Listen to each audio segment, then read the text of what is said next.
Shivkranti TV news अन्याय, अत्याचार, बेकायदेशीर कृत्य करणाऱ्या विरुद्ध शोषित पीडित न्याय देणारा एकच आवाज।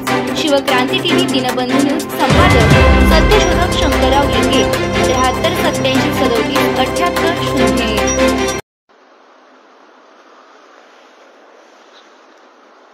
फॅन बंद करा।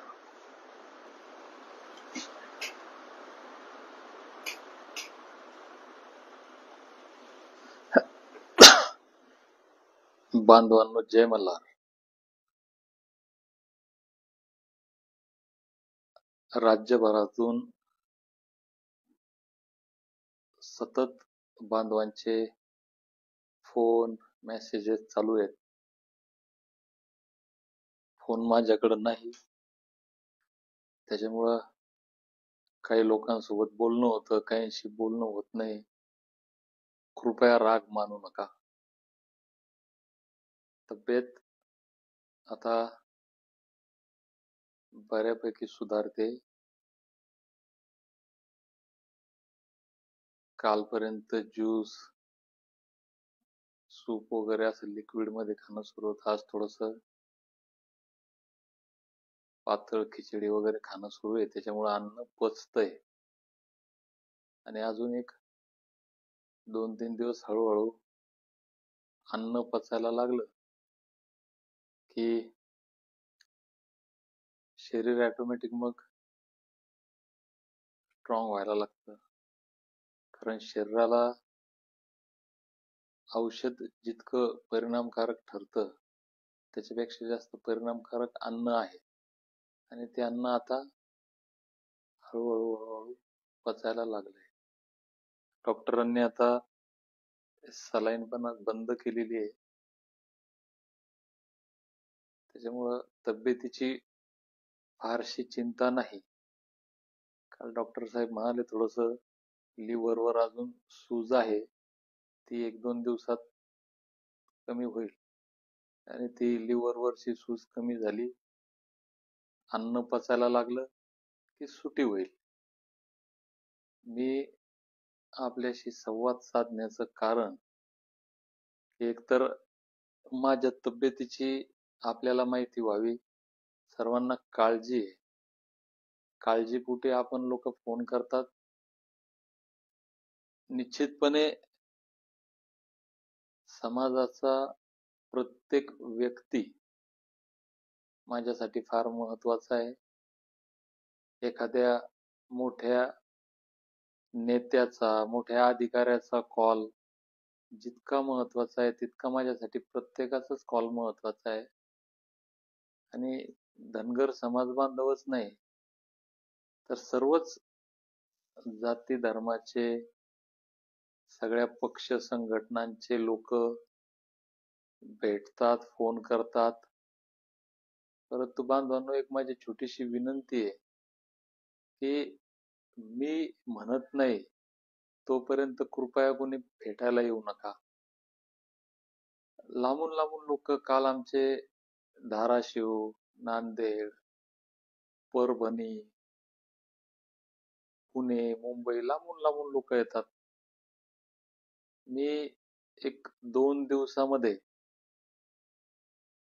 सगळ्या महत्वाच्या लोकांसोबत चर्चा करून तुमच्या सर्वांच्या सूचना घेऊन एक बैठक, त्याला आपण बैठक म्हणूया, मेळावा म्हणूया, चिंतन शिबिर म्हणूया, किंवा मी दवाखान्यातून आल्यानंतर पुढे काय करायचे बरेच प्रश्न बांधवांच्या मनामध्ये आहेत। कोणी म्हणतं राज्यभर फिरलं पाहिजे, कोणी म्हणतं प्रत्येक जिल्ह्यात तालुक्यात गेलं पाहिजे, कोणी म्हणतं मुंबईला गेलं पाहिजे, कोणी म्हणतं दिल्लीला गेलं पाहिजे। हे जे काय तुमच्या सगळ्यांच्या मनात चाललंय, याच्याविषयी आपण एक दिवस इथं चिंतन करूया, पुढची रणनीती ठरवूया। मी त्याच्यामुळे आपल्या सर्वांना त्या ठिकाणी बोलवतो। परत परत आपला वेळ आणि पैसा गेल्यापेक्षा एक दिवस आपण सगळे या। ज्या दिवशी माझी सुटी होईल, दवाखान्यातून डिस्चार्ज मिळेल, तर मी दवाखान्यातून घरी जाण्या अगोदर कारण घरी गेल्यानंतर पण मला एक 2, 4, 8 दिवस किमान रेस्ट करावा लागणार आहे. त्याच्यामुळं दवाखान्यातून डिस्चार्ज झाल्यावर सुट्टी मिळण्याच्या अगोदर आपण एक बैठक होईल आणि मी प्रत्येकाशी संवाद साधेल. तुमच्या मनातल्या भावना काय आहेत, माझ्या मनातल्या भावना काय आहेत, काय केलं पाहिजे याविषयी आपण चर्चा करूयात. तूर्तास मी इतकं आपल्याला खात्रीशीरपणे सांगतो की जितके दिवस मला घरी राहणं गरजेचं आहे ते सुद्धा आरोग्याच्या दृष्टीनं. कारण ज्यावेळेस मी घर सोडून बाहेर जाईल तर मला बाहेरचं अन्न खावं लागेल, ते अन्न पचलं पाहिजे. तिथपर्यंतच मी घरी थांबेल. मी कसा कालही घरी थांबत नव्हतो आणि आता घरी थांबण्याचा प्रश्नच येत नाही.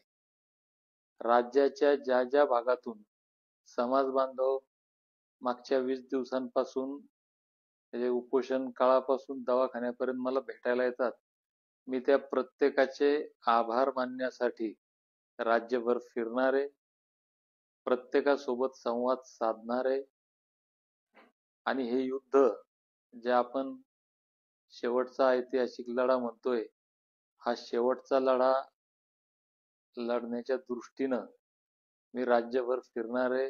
लोकांमध्ये जागृती, लोकांचा अजून आत्मविश्वास वाढवण्यासाठी फिरणार आहे. तर त्यापूर्वी दवाखान्यातून घरी जाण्या अगोदर आपल्या सर्वांशी संवाद साधेल. मी 1-2 दिवसात आपल्याला तारीख, ठिकाण आणि वेळ कळवतो. त्याच्यामुळे आत्ता आपण हॉस्पिटलला भेटायला नाही आले तर चालेल. मी आता चांगला आहे, बोलतोय. अन्न लिक्विड याच्यामध्ये आता अन्न पण शरीरात जातंय. त्याच्यामुळे काळजी नका करू. फक्त विनंती आहे की आपला वेळ जातो. मला डॉक्टरांनी रेस्ट करायला सांगितलं, त्याला व्यत्यय येतोय. त्याच्यामुळे आपण एक 2-3 दिवस, 8 दिवस थांबा. मी दवाखान्यातून घरी जायच्या अगोदर आपण सगळे एकत्र येऊया, पुढचा लढा ठरवूया. आनंदाची एक गोष्ट अजून फार मोठी आहे की आपण माझ्या डोक्यात राज्यातील धनगरांना जागं करणं आणि एसटी आरक्षणाची अंमलबजावणी करून घेणं होतं. पण एकूणच देशभरातल्या धनगर जमातीच्या सुदैवानं म्हणू किंवा काय, हा लढा आपला आता राज्यातून देशात गेलेला आहे. जालन्याची दखल देशभरातल्या धनगरांनी घेतलेली आहे. त्याच्यामुळे आता हा लढा व्यापक होईल आणि मुंबईची लढाई जिंकू आणि दिल्लीची सुद्धा लढाई आपण जिंकू. त्यामुळं आता हॉस्पिटलला नाही भेटायला आले चालेल. मी ज्या दिवशी सांगेल त्या दिवशी या. आणि मी चांगला आहे, बरा होतोय. धन्यवाद. जय मल्हार.